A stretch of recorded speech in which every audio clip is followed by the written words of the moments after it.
the world. We actually have some international guests with us today.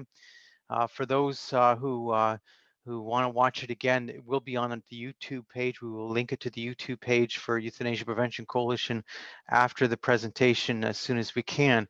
But today I'm going to go through some specific information. I'm also should give more of an introduction because we have a few minutes before everyone joins us. We've got quite a few people actually who have said they want to join us today. I will send out a link to this webinar afterwards, so those people who didn't get a chance to see it will be able to see it anyway. And if you're someone who wants to see it again, that will be a way to see it. So I am going to start by looking at some of the issues that we're going to talk about today. And I'm going to talk about this Nova Scotia court case, and it's been an important issue. Now, I can't go so deeply into all the issues. I have more information than I can actually share due to privacy reasons. There isn't actually, how would you say, there isn't a court order denying me an ability to talk about it. It's just out of privacy that we don't want to go into all these issues that represent someone's private interests. But this is a case that we're heavily involved in, and I'm going to get into this issue more and explain it. I think many of you will learn a lot more information. A lot of people have been attacking us because they say we're getting in the way of someone having their right to die or something like that. And in fact, we're not doing that at all. We're preventing a wrongful death. I'm going to talk a little bit about Canada proroguing Parliament and what that means for Bill C7. And this other issue about people asking to die because of COVID isolation and the Delta Hospice Society update. We also do have a chat here. I'm going to try and get to the presentation first before I deal with the chat questions. But if you send a question by chat, and it's very important, and I noticed and I realized I should have commented on that, I will instantly go into commenting on that. But most likely I'm going to go back to the chat questions at the end of my presentation. So how this whole case came together in Nova Scotia is Catherine contacted us in July. Catherine is the wife, and she was very upset that her husband had been approved by a physician for MAID, for euthanasia. She was saying, you know, do you have MAID in Ontario? She didn't know. It was all foreign to her, and she was very bothered by the fact that her husband, who was not dying, yes, he has COPD. He doesn't have COPD in such a way that he simply can't breathe anymore. It's not like that. It's not causing his death anytime soon. He does have memory issues, but as she said, you know, she's 82, and she said, you know, she's got memory issues too. But he also has delusions about his health. Like he claims to have these different health issues. And if you were listening in, for those people who have seen the court records, you see the reference to these different issues that her husband claims he has, but he doesn't have it all. In fact, one of actually, that's part of my presentation. Well, we spoke on several occasions. The difficulty is that there's nothing in the law. So in our Canada's euthanasia law, there's nothing in the law that provides an opportunity to challenge a false assessment. The law simply says that there needs to be two positive assessments saying, yes, you can die by MAID, which is done by lethal injection, which is euthanasia. It doesn't matter if you get no, doctors saying no, because there was, he went through first a set of assessments earlier in the year, and he was told by two physicians, no, you're not dying, you don't qualify. One physician even made it quite clear, actually that was a nurse practitioner, that she thought he was not competent, that his level of dementia, he's got some dementia, was great enough that in fact he wasn't competent for deciding. He came back then in July, wanted to try again, and he got a yes, he got a no, and then he got another yes. So now he has two yeses, so he's now scheduled for euthanasia. What happened is Catherine decided to tell the Nova Scotia MAID authority. So in Nova Scotia, the province has set up this authority that helps organize the MAID deaths, that anyone who would lethally inject her husband, she's going to sue them for wrongful death because her husband did not qualify. That actually held things off because they made assessments, the MAID authority decided to do another assessment. He was then, though, approved for euthanasia, and it was going to happen most likely on August the 3rd. So that's the facts you need to know. Some of the assessments stated that he's not dying anytime soon. Another assessment suggested otherwise. So you have this confusion in the assessments about her husband.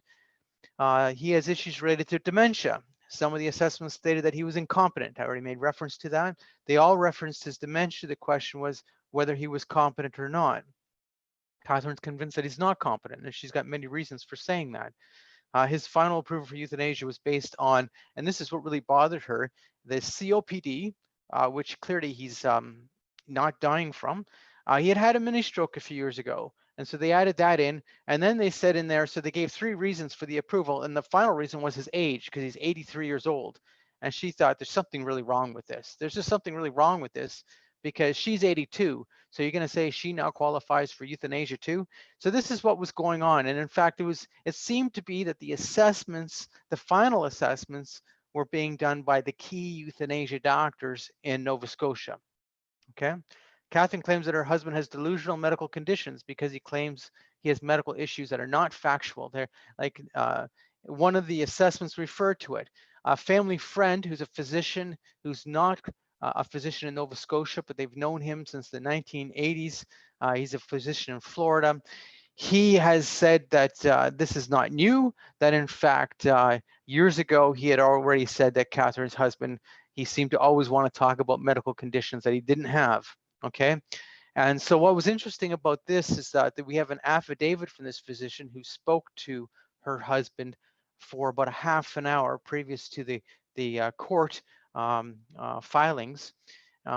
And he makes it very clear that her husband has not changed. He continues to have delusional ideas about his medical condition.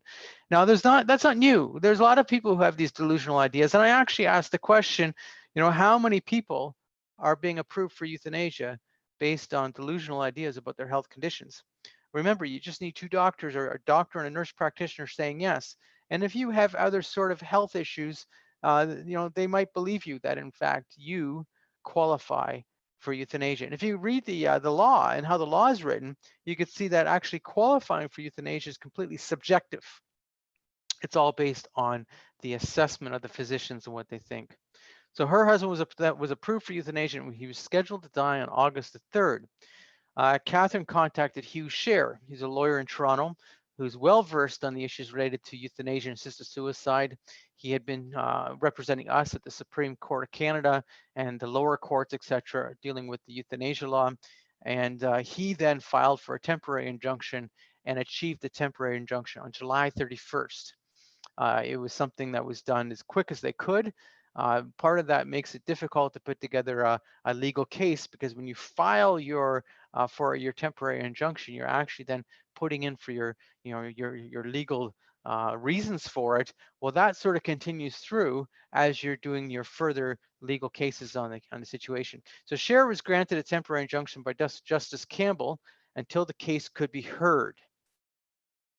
So the preliminary hearing for the injunction was heard on August 7th by Justice Rosinski, and then on August 10th, Justice Rosinski decided to lift the temporary injunction, but approved that the actual case could go forward. So Justice Rosinski recognized that there was issues in this case, that there was clear questions as to whether or not Catherine's husband qualified for MAID, but he then quoted from the Supreme Court decision talking about, denying somebody their right to die was causing them to suffer. And this decision of the Supreme Court at the time was to eliminate or lessen people from suffering in Canada. So he lifted the temporary injunction, but he was going to allow the case to go forward. And that was such a weird situation because how can a case go forward if the person the case is about is qualified to die by MAID? So what happened is Hugh Scher immediately filed a stay of the injunction, and was granted that stay of the temporary injunction until the hearing on August 26th. I have to really question what these judges are thinking to approve that he could die, but say the trial could go forward. It seems to me that it was all moot if he died. And what if, and this is the other argument, what if the judge in the end decides that in fact, at the time of the approval, Catherine's husband did not qualify, but in fact, he was already dead because they had proved it to go forward. It wouldn't make any sense. On August 26th, Justice Elizabeth Vanden Enden set the full hearing case for September 24th. So we have a hearing case. The hearing is set for September 24th. But similar to Justice Rosinski, she questioned whether to maintain the temporary injunction. Now, this didn't make a lot of sense either. It appeared to us that if you're going to approve a time frame for the hearing, then in fact you would have to maintain the temporary injunction. The other thing about this is in confirmation of delusional, a mental health condition which should have been excluded from MAID. We can talk about that later, Jackie, because that is a very interesting point. Catherine's lawyer immediately argued that you have to maintain the temporary injunction because you're preventing a wrongful death. That if he died by euthanasia and it had been determined that he didn't qualify, then in fact you approved a wrongful death. So at this moment, as of this moment, Justice Vanden Enden has not actually decided whether or not to continue on the temporary injunction, but I'm assuming by now she's probably actually agreed to do that and just hasn't told us. And the reason is that Hugh Scher, Catherine's lawyer, was specifically in the trial emphasizing that we are open, or Catherine was open to as fast a trial as possible, because there was no interest on our part or on her part to have the situation drag on and have the judges decide that you then have to lift the temporary injunction because now you're denying his rights. So by moving the trial to ensuring that the trial is as fast as possible, no one can say that Catherine's lawyer was attempting to drag it out. No one can say that. So if the court agreed with the wife that her husband did not qualify for MAID, what would be the point of it if he had already died? And that's what was constantly being said to Justice Vanden Enden. And as I say, she's not yet told us, raised her decision on the temporary injunction. But I'm assuming now that it's September 3rd, that she's probably thinking that you might as well continue with the temporary injunction. You're only 3 weeks away from the full trial. Canada's euthanasia law, as of this moment, does not enable anyone to challenge a false assessment. Think about that. The law says that you need, as I said earlier, you need 2 doctors or nurse practitioners to agree. Now, I was just doing a media interview this morning with an American radio station, and this point came up, and I wanted to point out to them, well, it's no different in Oregon or Washington State or Vermont, where assisted suicide is legal in the US, or California. All of those laws have the same parameters that 2 doctors decide. And when the person dies, the doctor who approved the death sends in the report to the government. So you do get some underreporting when the person doesn't bother sending in the report. We get that in Canada too. But the point is, none of those laws have a system of challenging a wrong assessment, meaning this person doesn't qualify at all.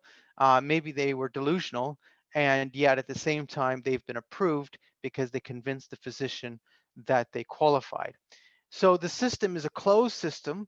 It doesn't allow checks and balances, and we're talking about life and death.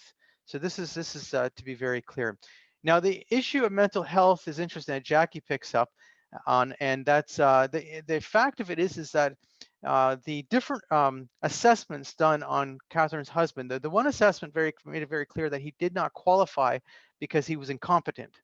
So that's the why he was turned on the one. 2 of them said he didn't qualify because he wasn't dying at all. Now, the question of his mental health was never completely brought up other than in his the issue of his dementia. But the one assessment questioned his delusional ideas, even though it wasn't brought up. Because remember, Catherine was not part of those assessments. You know, that when you're doing an assessment of someone, you don't have the right as a spouse to come in and be part of the assessment. So she wasn't there saying to the physicians, start asking him questions about his health care. You might be surprised what he says. But in fact, one of the assessments pointed out that he was claiming to have medical conditions that there were no proof of. It doesn't actually refer to delusions in that sense, but it does make reference to it. So this case is attempting to create a precedent that a false assessment can be challenged in the court. And I think this is important because these laws do not provide any effective oversight whatsoever, and yet it's about life and death. If you consider capital punishment, Just for the record, Alex Schadenberg opposes capital punishment. If you are in favor of it, that's your own business. I'm not going to discuss it right now. Nonetheless, with capital punishment, they get an opportunity to go to the courts and challenge the decision on capital punishment. Now, the person might have their sentence then changed to life imprisonment, but there's a whole court procedure. Whereas in euthanasia, assisted suicide, you know, 2 doctors approve. And let's go further with this. This is also what I said to the radio station today. There are several physicians who are and nurse practitioners who are heavily into this concept of euthanasia-assisted suicide. They really believe this is a right. You know, they're convinced by the right to die, and they're far more willing to approve someone for a death than someone who is very concerning about it. So I didn't put C in the bottom. Canada Pro Parliament. You might have some questions. So what was the primary care physician contacted? Yes, it's actually the his nurse practitioner that started the whole situation. And the nurse practitioner, his personal nurse practitioner, does point out that he is going through dementia to a certain degree, etc. So that's the original assessment. You have to understand he's been assessed now 7 times, and there's 4 yeses and there's 3 nos, okay? And as well as I say, this family friend who's a physician but not in Nova Scotia had a long conversation with him also. And so the fact of it is that he should be having, minimally speaking, a mental health assessment, and that's not been done. So there was an assessment by, anyway, there's a lot of information here, but clearly he is someone who has certain issues that right off the bat should jump up to any court or any physician. I'm responding to a question on the Zoom group chat. So Canada Pro Parliament, for I'm assuming Americans, you have a different system than Canada. So proroguing Parliament means that the Prime Minister has shut down Parliament and he's resetting the parliamentary agenda. So therefore, all bills are technically dead. But what that means is in Canadian tradition, I don't think this is British tradition, but certainly in Canadian tradition, the government, if they receive majority approval from from the majority of the members of Parliament, can then reintroduce the bills that they choose to reintroduce into the same place they were at before, proroguing. So years ago, when Parliament was prorogued, it literally meant all bills were dead. But Canadian tradition has now allowed that to happen. So the question about Bill C7 is Bill C7 clearly will be back. The question is what it might have a different number. I'm wondering if they're going to amend it a bit, because if you were at a previous webinar that I put on, I explained how even the Canadian Bar Association, who take a totally different position than the Euthanasia Prevention Coalition, they thought that Bill C7 was unconstitutional, would be challenged in the courts. And I agreed with them for different reasons, but I certainly agreed with them that the bill will be challenged in court if it were to become law. You still have to challenge the basic premise of the law that allows people to kill themselves. Absolutely, no question about it. That will never stop, absolutely. So anyway, so what's happening is this, there will be a throne speech on September 23rd, and then Parliament will be reinstituted in Canada, and Bill C7 will come back probably as a different number. Now, for your information, all of this happened, of course, because the Quebec court last September, a Quebec court struck down the part of the law which said that to be approved for euthanasia, your natural death had to be reasonably foreseeable. Now, the Quebec court gave the government a set amount of time in order to institute the new legislation, and they've missed that mandate. And so now it's been extended until December the 18th. So as of December 18th, whether Parliament has passed Bill C7 or not, this whole concept of your natural death being reasonably foreseeable is dropped from the law, at least in Quebec, but really in practice, it would be dropped from the law in Canada. Now, what does that mean? Now, remember, natural death is reasonably foreseeable was never defined in the law. And this has been the problem, where the law applies to more people than people would expect. So, as I say, in September 2019, Quebec Justice Baudrin struck that down. On February 24th, Bill C7 was introduced, and the court extended it now to December 18th. So if a person's natural death does not need to be reasonably foreseeable, then the argument by Catherine that her husband's not dying won't matter. So this is an important point right now. You have to think of what happens after Bill C-7 were to be passed, or after December 18th, in cases that Catherine's talking about. Her husband's not dying. She says, my husband, yeah, has some difficulties breathing, but he's not in a late stage, COPD. He's not suffering. Yeah, he has some difficulties, but he's certainly not suffering. He's able to go out and do what he wants. Yes, he might want to die because he has fear of a bad death. He's not dying. The argument that her husband's not competent, though, and is delusional about his medical condition, that remains central to this question no matter what, okay? Bill C-7 also opens the door for euthanasia for incompetent people. So several reports indicate that Catherine's husband is not competent, but Bill C-7 would allow euthanasia for incompetent people who were previously approved. So the difficulty in this case is, even if Catherine's husband is found to be incompetent, once Bill C-7 were to be passed, he's already been approved. Therefore, he could still die by euthanasia even though he is considered incompetent. As crazy as that is, that's what Bill C-7 would do. So if you're in the US and you're thinking Canada's not such a bad place, look at the kind of legislation we're talking about. It's insane. This really is insane. Bill C-7 is not limited to whether or not a person's natural death is deemed reasonably foreseeable. Bill C-7 eliminates the 10-day waiting period, but the crazy thing is that was already optional in the previous version of the law. Bill C-7 then creates a 90-day waiting period for people whose natural death is not reasonably foreseeable. So as an example, if we were going to go back to Catherine's husband, if he is deemed to be competent, then if Bill C-7 had passed, he would have to have a 90-day waiting period because his natural death would not be deemed reasonably foreseeable. Anyway, that whole 90-day provision in Bill C-7, according to the Bar Association and any lawyers who I've talked with who have any experience in these laws, they all say the same thing. That'll be challenged. That's unconstitutional in Canada. That will be challenged. Bill C-7 claims to prevent euthanasia for mental illness, but because it does not define the term psychological suffering, I argue that in fact it does not prevent MAID from mental illness. I assume that Catherine does not hold her husband's power of attorney for healthcare. I think she actually sort of does hold his power of attorney for healthcare, but the question is whether or not he's competent. So the Quebec court has, again, I've mentioned, has given a government till December 18th. I'm not the biggest expert in the world, but I've been involved in politics like this for a very long time. And I do not see how it's possible in that legislative time frame to pass Bill C-7. I don't think it's possible.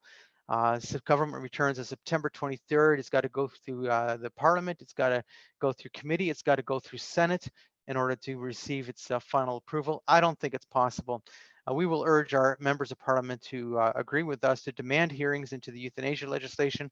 It's only possible to get this bill through at all by December 18th if they deny hearings, okay? And also that they should be trying to amend that legislation because that legislation is hideous the way it's written. Delta Hospice Society. So I will go back to questions again. But Delta Hospice Society, and I've talked about it several times, and whether you're in Canada or the US, it should be very much concerning to everyone because it's an independent charitable society in British Columbia. It's independent. It's not owned by the government. It's not run by the government. It's got a separate board. It was set up as originally, and it still is, as a community-based hospice. In its originating years, it was involved then with helping people in their homes. So they would train volunteers to be with people in their homes as they were dying. And then as it grew, then it was able to fundraise, and it built a 10-bed hospice, which is actually right across the street from the Delta Hospital. The Delta Hospital does euthanasia. If somebody at the Delta Hospice absolutely demands to die by lethal injection, they can be sent across the street to the hospital. I'm not saying that should happen. I'm not saying I support that, but the government's argument in BC is that Delta Hospice Society is denying people's right to die, as they call it, because they're unwilling to participate in euthanasia. Well, that's not true. They're not willing to do it at the Delta Hospice in any way, shape, or form. But if someone insists, they have the right to be moved, and they will move them and let the hospital take care of it. The BC Minister of Health stated that the Delta Hospice, if they do not provide euthanasia, they will lose their funding in February of 2021. So they have a 10-bed hospice. Now I'll give you a little more information.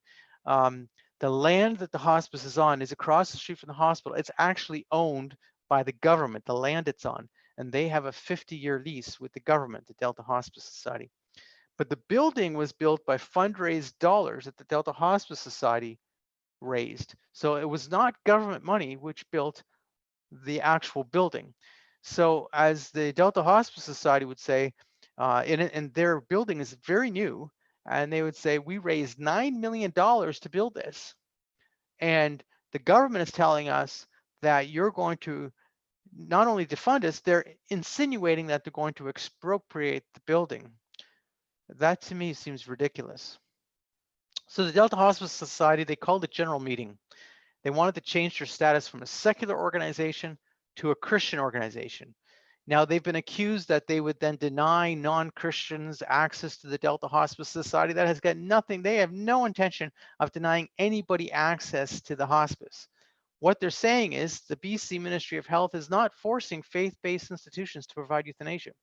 So groups that might be a Catholic or a Christian Reformed or Salvation Army institution, they are not being pressured in any way or told you must provide euthanasia. But secular organizations are being told if you're going to receive funding from the government, you must provide MAID euthanasia.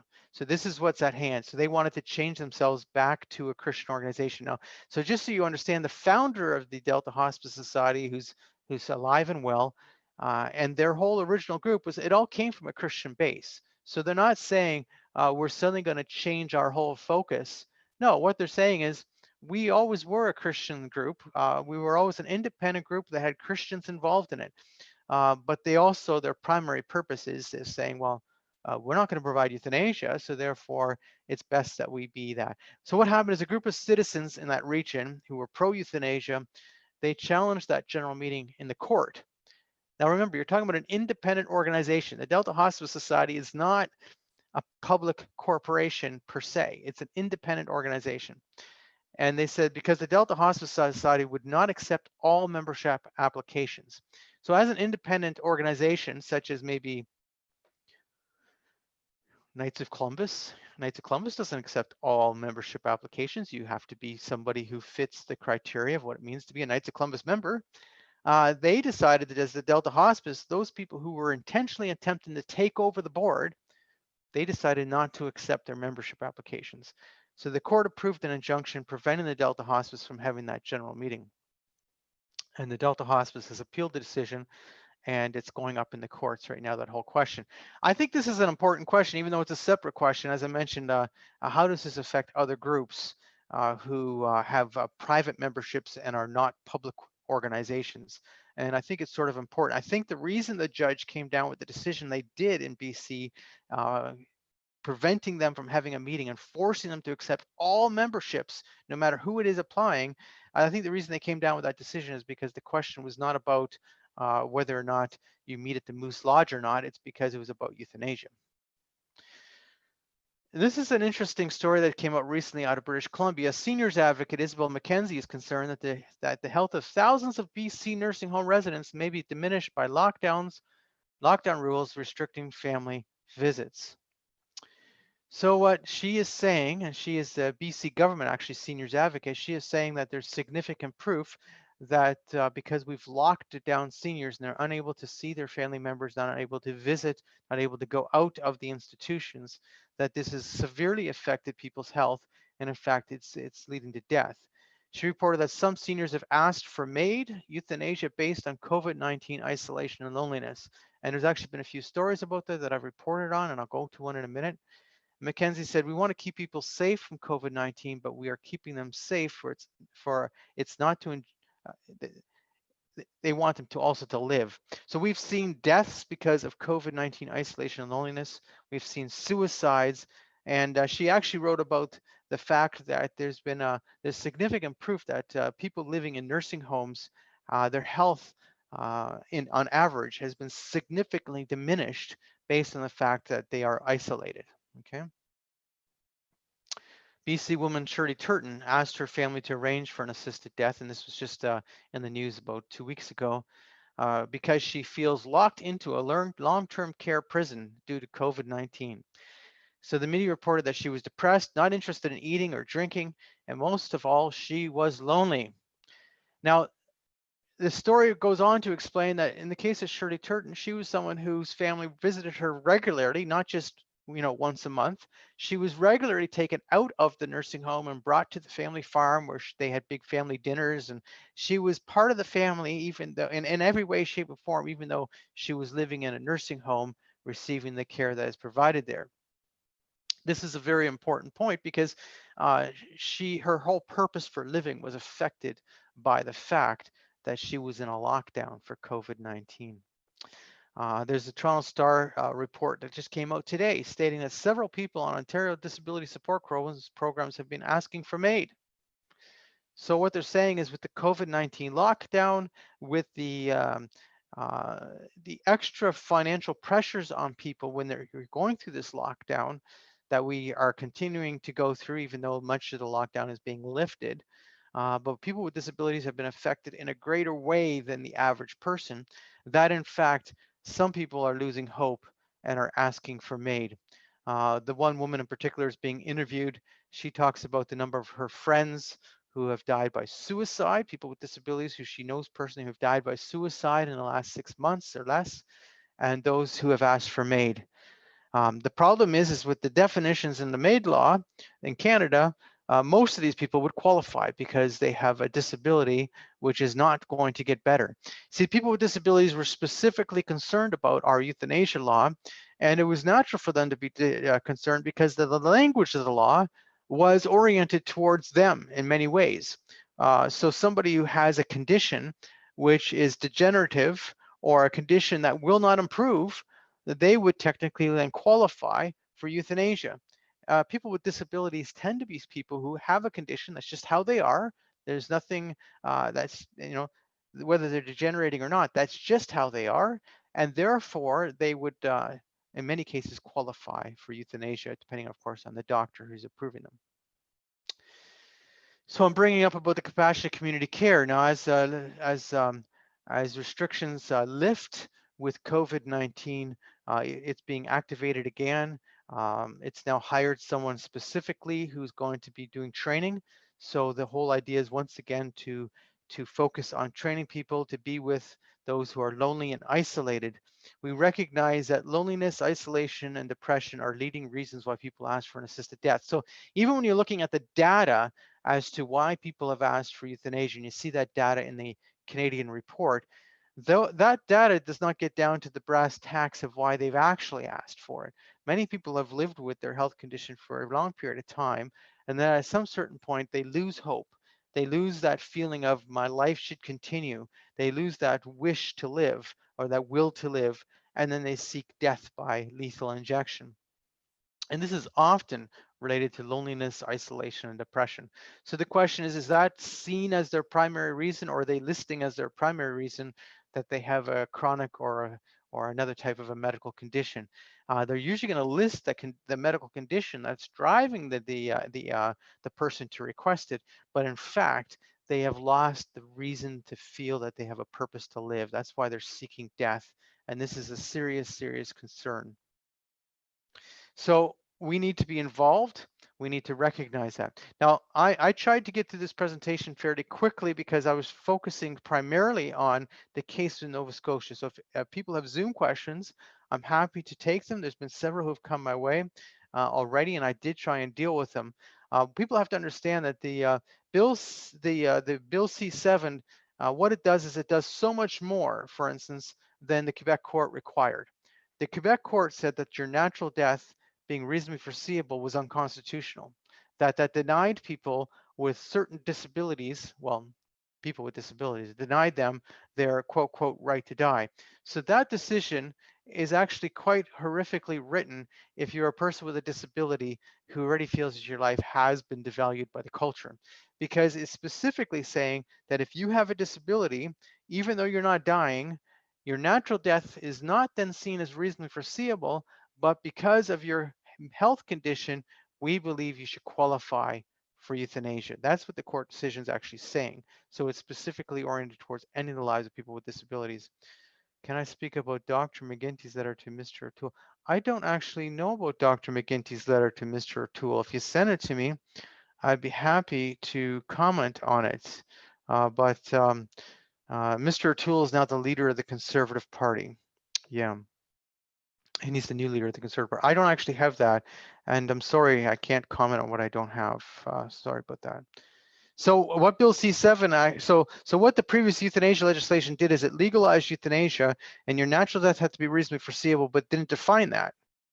So by not defining it, that actually did not have to be struck down by the court anyway, because what was happening is, and there's nothing good to any of this, but I'm just telling you what was happening is it was being wider and wider in its interpretation, right? And this is what was going on, that the euthanasia law was being applied to more and more reasons, more and more people, because the law lacked definition. Prime example, this issue of mental health, and one of the questions was about mental health. So they suggest that Bill C7, for instance, says that it does not apply to mental health. But in fact, in my previous, if you go to the YouTube and listen to my previous webinar, I go through the whole thing about the issue of mental health. And I explain that, in fact, mental health is not excluded by Bill C7 at all because they didn't define psychological suffering. So the law says you can have euthanasia based on physical or psychological suffering.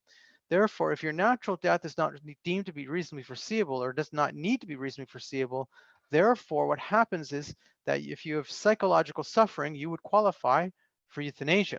Now, Bill C7 says it'd have to be a 90-day waiting period. So what it means is you'd have to wait 90 days before they could lethally inject you if they do not see you as actually dying. But in fact, if you consider the situation, that seems to me to be something that the courts would not accept. So that's just a temporary piece in the law. But mental suffering then would be defined as psychological suffering, or mental illness would be defined within psychological suffering, and that makes sense. Um, so unless you actually define these things clearly, I mean, clear definitions, it does not in any way limit it. You have the same thing going on about the question of in the US. So in the US, you have assisted suicide, and they say, well, assisted suicide is not euthanasia. It is when you prescribe lethal drugs. But the law actually is not so specific as it's not defined. So they say, for instance, in Oregon, they always talk about it being for somebody who has self-administered. So they're defining assisted suicide based on self-administer. But if you actually read the legislation, it never says self-administer. Nowhere does it say self-administer. So when you're talking about assisted suicide and you're saying that it's limited to people who self-administer, then in fact you would assume that the law would say self-administer, but it doesn't. So the question is, does it actually limit it to self-administer? What would happen in a case where someone had a medical condition and weren't able to self-administer, so the physician actually did it to them, for instance, in Oregon or Washington State or California? And I think how the law is written, there might be, if someone complained about it, there might be an issue that's raised, but in the end, that physician would not be in any way um, punished for it. I'm pretty convinced. What percentage of individuals seeking euthanasia are Christian? I don't know, Byron. That's a very good question. I simply don't know. But if you think that Christians are separate, who are treating this differently, I don't see that as happening either. I think a lot of people, we have to understand that because someone's Christian, that's my phone. Hold on one second.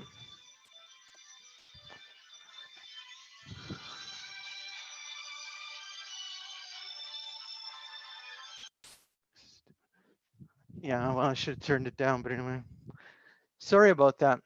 I'm very sorry about that. And now from now on, that'll get edited out. So people don't ask for euthanasia or because they are Christian or not Christian. It's not like that. People go through difficult times in their life. When someone is going through a deep emotional angst, deep emotional depression, they go into a different state of mind than they would normally be. And they don't just simply say, I will have euthanasia because I'm not a Christian. It's got a lot to do with people going through these difficulties in their life. I have to go up here on the Zoom chat because I missed something here. It is my opinion the eligibility criteria were never meant to be more definite. I correct. I think Gordon's got it exactly correct. He says the idea that was simply to maintain some condition meriting euthanasia, and in a most pessimistic view, by a logical analogy, fairness will eventually extend the privilege to everyone. I think Gordon's right on the money here. Like, I think that that's exactly how I've always interpreted it. The law was written in Canada not to have a definite. There were no definite definitions. There were no definitions per se that were clear. And by doing it that way, then in fact, the law would expand over time. And you hear Prime Minister Trudeau saying that when he's referring to what happened with the Quebec court decision, because what he's saying is that they expected the law to expand over time. In Switzerland, the criterion of foreseeable death has been taken away. That's correct, and that's what's happening here. Autonomy is considered central. I absolutely agree that that's what's being done here. That they're referring to autonomy as being central. The question, though, is should we be approving, though, euthanasia for someone who's incompetent? Well, first of all, we should never be approving euthanasia. But when you're looking at the law, what kind of a nation would approve euthanasia for a man who's delusional about his medical condition? And even if when you start considering this, the law should have at least have some oversight. If you're going to kill people, there should be some oversight. And I'm not arguing to ever be killing people. Like, let's be brutally honest. I don't have any support for that idea. But the law from the beginning was not designed. And yet, you see the media reporting the tight restrictions they're referring to, when there never were tight restrictions. It was never designed with tight restrictions. Becoming a member of the Euthanasia Prevention Coalition. Well, this is sort of important to us because we exist by membership. If people do not send us $25 to become a member, then we just don't have a member. We're not getting money from governments per se. We need individual members like any other organization. So we encourage you to do that. In the case of Catherine and her husband in Nova Scotia, Catherine wasn't able to carry on a case. She wasn't able to ask for a temporary injunction. She wasn't able to do any of that because she did not have the financial wherewithal or the financial freedom, because it was her husband she was dealing with in this case, to simply launch a case. She couldn't do it. So because the Euthanasia Prevention Coalition has agreed to pay for everything in this case, it can happen. So those who have donated towards the legal expenses, that's exactly where it's going. I got an email from someone saying, how does Euthanasia Prevention Coalition spend its money, et cetera, et cetera. And of course, my response is, well, obviously we have staff, we have everything going on, we have expenses like any other group. But if you donate to the legal fund, the money will go to the legal fund. Is it possible to be a member outside of Canada? In fact, we have lots of members outside of Canada. So I got someone asking about membership, and they're not a Canadian, they're from Switzerland. We have quite a few members from outside of Canada, actually probably about 500 members from outside of Canada. With regards to Delta, I believe the religious requirement exemption is unacceptable. I agree with you, yeah, because it is too restrictive and open to interpretation. I agree with that. Obviously, yes, you're absolutely right, Gordon. You've interpreted this absolutely correct. On the other hand, the wider private organization privilege should be most vigorously defended. I agree. Without private organizations, the basic freedom of conscience no longer applies. And this is the question that comes down to a lot of these things in Canada, and this question of freedom of conscience. That individuals are really lacking in Canada, their freedom of conscience, in the same way organizations are lacking a freedom of conscience. And so by lacking that freedom of conscience, the government feels that they can impose upon individual organizations. I got an email just yesterday, and I was thinking of adding it to this, not the email itself, adding comments, so I'm going to do it anyway. And that is one of our supporters contacted their local hospice. And this was an organization that was explained in the email that was clearly against legalizing euthanasia while it was being debated in Parliament, etc. So 2015, 2016, this hospice organization had taken a no euthanasia position. And so this supporter of ours contacted them, and they explained that they have now changed their position, that they are now more than willing to, if someone requests it, to go ahead and have a euthanasia done at their facility.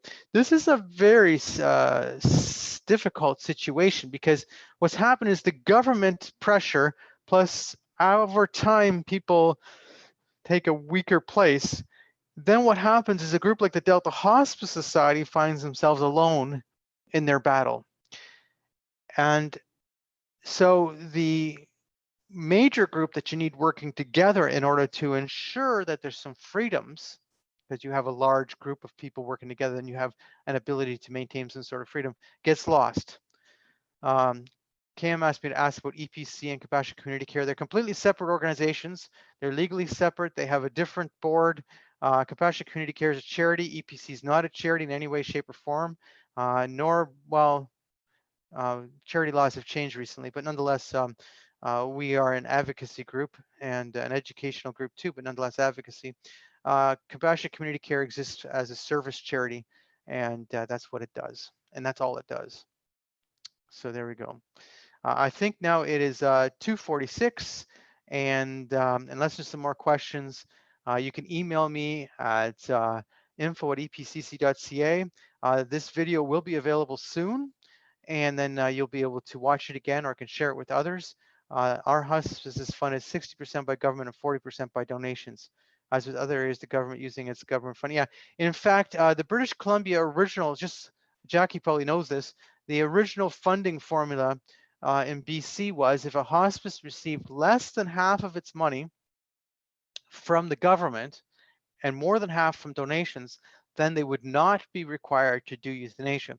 So the Delta Hospice Society said, we are willing to restrict our funding to less than half of our total needs, and we will fundraise for the rest. And the government turned them down. So that's how it goes. And people are saying thank you to me. So anyway, this webinar is, I think, our third. You can go to our YouTube page to see our previous ones. We're doing this regularly because, obviously speaking, it gives us an opportunity to share information. I think the case that's going on in Nova Scotia is an important precedent-setting case. It's the only one of its type. There has never been a case like this before.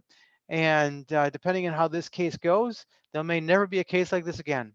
If people support this case, we have strong legal arguments here because there's clear differences between the doctors who have said yes and the doctors who have said no. And you have clear evidence that clearly this man is not someone who should be in any way approved, even under this law, for euthanasia. And I say thank you very much. And this video will be available to people soon. And the next webinar is probably in about 2 or 3 weeks. It's probably after the next webinar will be after the September 23rd throne speech, sometime after that when we know what's going on. Thank you very much.